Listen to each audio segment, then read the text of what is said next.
Now, today, the Cultural Protection Committee at UNESCO is meeting to discuss the idea of placing Lebanese archaeological sites under enhanced protection.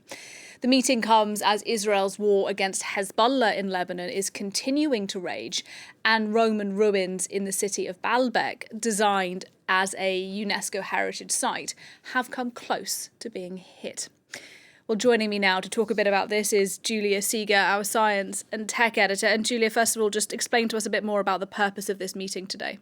So this meeting was actually organized at the request of Lebanon after the intensification of Israeli bombings, particularly, as you said, in the region of Baalbeck. For those who don't know Baalbeck, it's an extraordinary city. It's known for its antique monuments, and it really bears witness of the influence of all the different civilizations that passed throughout time. But of course, the entire country is actually full of archaeological gems, whether it's the Roman temples of Baalbeck, or if you think about it, the city of Anjar from the 6th century, or the coastal cities of Tyre and Byblos, which are also at threat today. Now, Lebanon is actually asking for 34 sites to be placed under enhanced protection. 6 of them are already on the World Heritage List. But the reason why is that by doing so, it allows the Lebanese justice system to take matters to the International Criminal Court if something were to happen to one of those sites.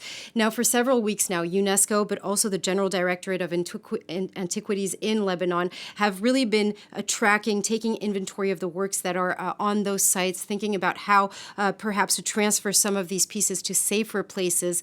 Now, they're also monitoring the situation thanks to satellite images, and this is how we actually learned that 2 of the walls of the ancient city have already been destroyed in recent bombings.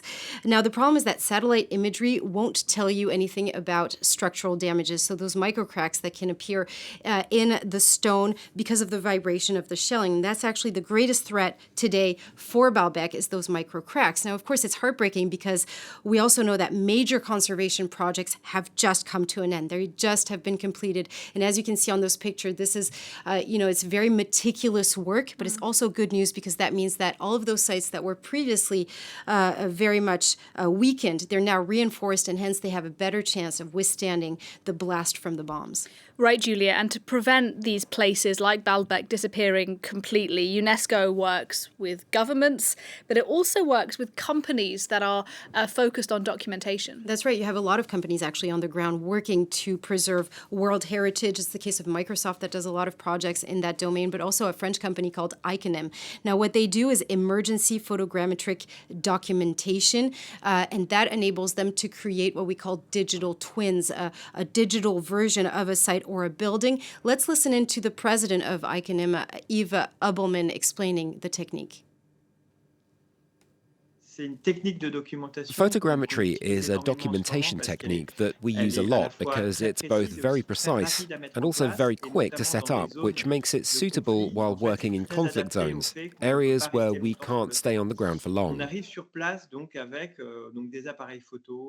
So we arrive on site with cameras, drones and laser scanners, and we stay a few hours or a few days, and we take thousands of photos, thousands of images.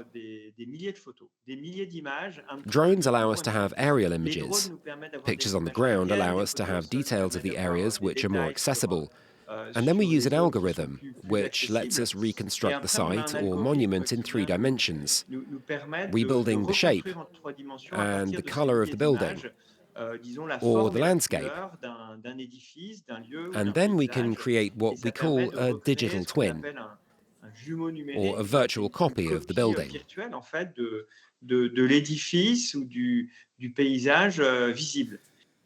So you have to understand that this digital twin is actually a technical scientific document on which scientists can rely to try to make a diagnosis, understand the extent of the damage, and then decide what they have to do, engage in, for instance, a consolidation strategy or conservation directly. Now, Iconim has actually been present in Lebanon since 2020. They've been on the ground and they've done a lot of different projects working with people there, teaching them also how to use that technique. And they've done so thanks to a Lebanese architect architect Bashar Terabeh. Now, they've intervened in 2020 because they helped the city of Beirut try to understand the extent of the damage after the explosions in 2020. So they created this virtual twin of the city, and that's what's helping now in the reconstruction of the port, as you can see here. Now, they also made a digital twin of the city of Tripoli, and they're still on the ground as we speak, even though the fighting is still going on.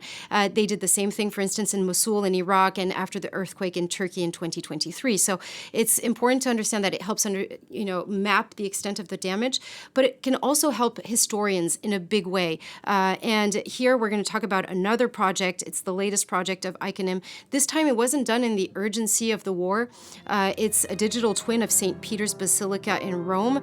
And here it really gives you an angle that you've never seen before, another dimension. It really helps you fathom the fact that underneath this basilica there's a necropole, and then there's these huge domes that are hundreds of meters high. And so here it's really also what's at stake is remembrance as well. And it's helping historians understand some of the paintings and the engravings of some of the biggest artists that we actually know that have contributed to this basilica. Just to tell you that this technology, of course, is helping in the urgency of war, but it's also helping altogether continue to document some of the most beautiful sites that we have here on Earth. Yeah, and beautiful images there as well. Thank you very much, Julia Seeger, for us there.